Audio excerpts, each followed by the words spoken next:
Oke, selamat sore, selamat siang, selamat petang.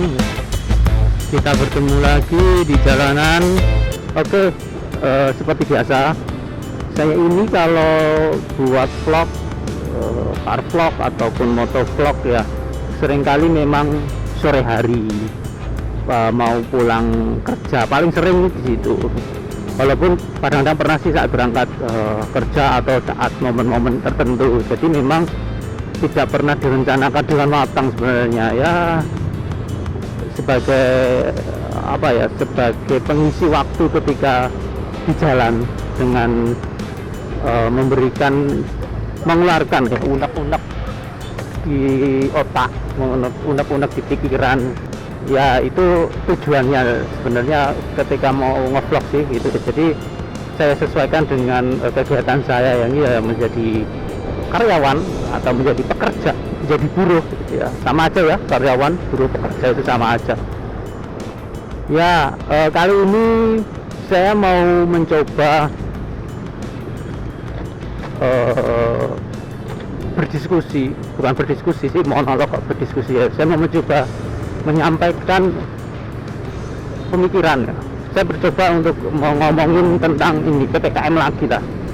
Saya tidak intinya nih belum bosan nih ngomongin tentang pandemi COVID-19 ya.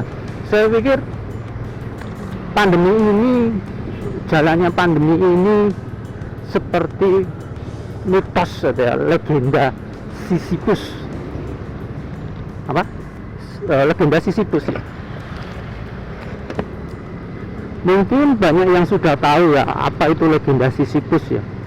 Nah, legenda Sisyphus ini pertama kali dikenal,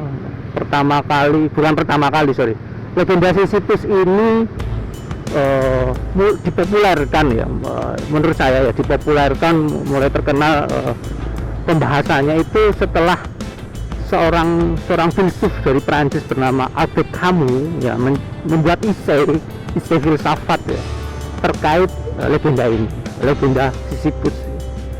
Jadi si Albert Camus ini melalui mitos Sisyphus, legenda Sisyphus ini dia mencoba menyampaikan terkait pandangan filsafatnya. Ya, ini absurdisme, bahwa hidup ini absurd, tentang absurditas, seperti itu. Ya, siapakah Sisyphus itu gitu ya. Jadi sebenarnya Sisyphus ini adalah seorang raja yang hidup di zaman Yunani kuno ya. Jadi legenda ini berasal dari zaman Yunani kuno. Nah, Sisyphus ini adalah seorang raja yang kurang baik ya, raja yang tidak baik, itulah gitu, singkatnya seperti itu. Jadi saya tidak terlalu akan membicarakan sejarahnya. Jadi secara nilai, secara inti dari kisah Sisyphus ini adalah bahwa Sisyphus ini adalah seorang raja yang bersalah gitu ya, yang melakukan suatu hal gitu ya, terus dia dihukum oleh para dewa Yunani. Saat itu berarti dewanya itu Zeus, dia dikepalai oleh Zeus, pimpinan para dewa. Dia dihukum oleh Zeus, terus dimasukkan ke neraka ya, dalam tanda kutip ya, neraka. Di neraka itu dia dihukum untuk membawa suatu bola batu yang sangat besar untuk menaiki sebuah gunung ya. Jadi dia itu disuruh Zeus untuk membawa bola batu gelinding, didorong untuk mendorong bola batu sampai ke puncak gunung.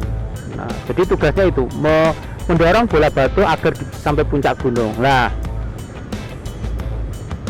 saat Sisyphus ini mendorong dan sampai puncak, namanya puncak gunung ya, ketika sampai puncak, bola batu itu menggelinding lagi sampai ke bawah. Nah, kan tadi tugasnya adalah untuk mendorong batu ya, ketika menggelinding dia harus mendorong lagi. Jadi dia harus mendorong batu. Ketika sampai puncak dia belum merasa mungkin lega, belum sampai dia merasakan kelegaan, si batu itu menggelinding lagi sampai ke bawah. Nah, hal itu dia terus lakukan, terus menerus tugas itu dia lakukan sampai waktu yang tidak ditentukan, abadi. Jadi Sisyphus itu melakukan pekerjaan itu, melakukan hukuman itu terus menerus, itu abadi ya. Ya itu adalah hukuman, menurut saya itulah hukuman yang berat sekali ya. Bagaimana kita disuruh melakukan suatu hal yang mungkin tanpa makna itu ya, berulang kali gitu ya. Nah, jadi itu jadi refleksi kita, bagaimana kegiatan kita sehari-hari ini, apakah seperti Sisyphus gitu ya, hanya berulang tanpa makna gitu. Nah, apa kaitannya dengan pandemi gitu ya?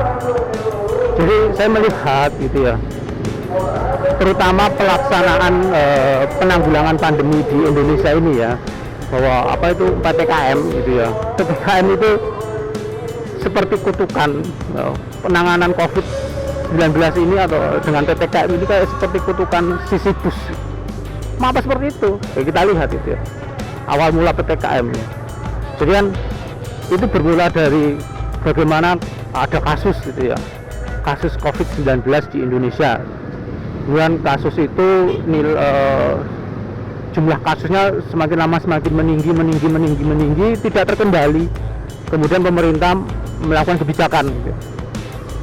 Kenapa tidak terkendali ya? Karena banyak yang denial, banyak yang tidak percaya ya, termakan hoax, termakan isu konspirasi itu ya. Kemudian mereka akhirnya tidak percaya COVID itu ya. Kemudian angka kasus COVID semakin tinggi, semakin tidak terkendali, akhirnya diputuskan untuk melakukan sebuah kebijakan menekan angka kasus itu. Salah satunya yaitu yang sedang kita lakukan adalah dengan PPKM. Nah, saat PPKM dilakukan ya banyak orang yang tidak setuju, banyak orang yang menolak, tapi pemerintah tetap melakukan itu. Bagaimanapun harus dilakukan untuk menekan laju kasus COVID-19. Nah, setelah terus dilakukan angka kasus itu semakin menurun gitu ya. Entah itu kematian, entah itu positif, angka rate-nya juga bed occupation rate-nya itu menurun gitu. Terus selesai gitu ya PPKM. Akhirnya dibuka lagi kelonggaran, orang mulai seneng, orang mulai bisa beraktivitas walaupun pandemi belum usai, mulai beraktivitas, terus akhirnya lalai, semakin banyak aktivitas terus lalai, akhirnya kasusnya ada lagi, mulai lagi kasus itu banyak gitu ya, kasusnya mulai meninggi lagi gitu ya, meninggi tidak terkendali, orang-orang sudah tidak patuh lagi terhadap prokes, PPKM lagi ya, PPKM lagi ditekan sampai terus kemudian selesai, bukan selesai, angkanya bisa ditekan, dikasih kelonggaran, terus kita seneng atau lupa lagi dengan prokes, tidak taat prokes lagi, PPKM lagi, seterusnya sampai ini sudah tahun kedua kebijakan yang bermula dari PSBB ya, PSBB transisi, PPKM lah dengan nama-nama yang lain, yang intinya cuma satu ya, pembatasan sebenarnya. Dan itu terulang seperti kutukan Sisyphus ya, mengerikan sekali kan.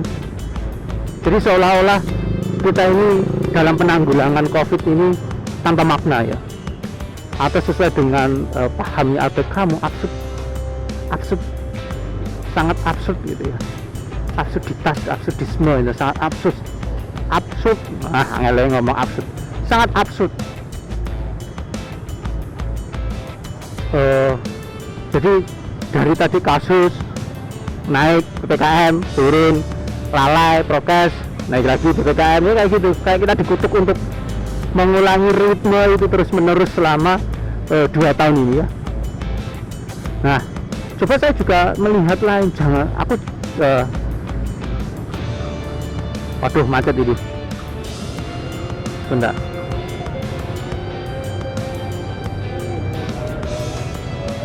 Nah, coba saya tarik ke hal lain juga yang masih juga berhubungan dengan pandemi ini, yakni tentang vaksin. Saya takut ya usaha vaksinasi ini juga terkutuk seperti Sisyphus gitu. Maksudnya gimana kok terkutuk seperti Sisyphus?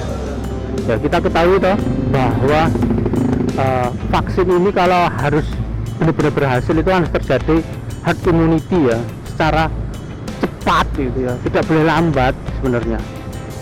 karena dia harus balapan dengan laju mutasi dari si virus. Kita tahu bahwa virus sekarang sudah variannya banyak-banyak, walaupun kayak gitu klaim dari para klaim ya, ini entah buktinya sudah ilmiah atau valid atau belum saya tidak tahu, tapi saya hanya mendengar ini sebagai klaim saja bahwa vaksin-vaksin ini sudah ada yang mengklaim ini tetap ampuh dalam menghadapi varian-varian baru, terutama varian Delta dan varian Lambda gitu.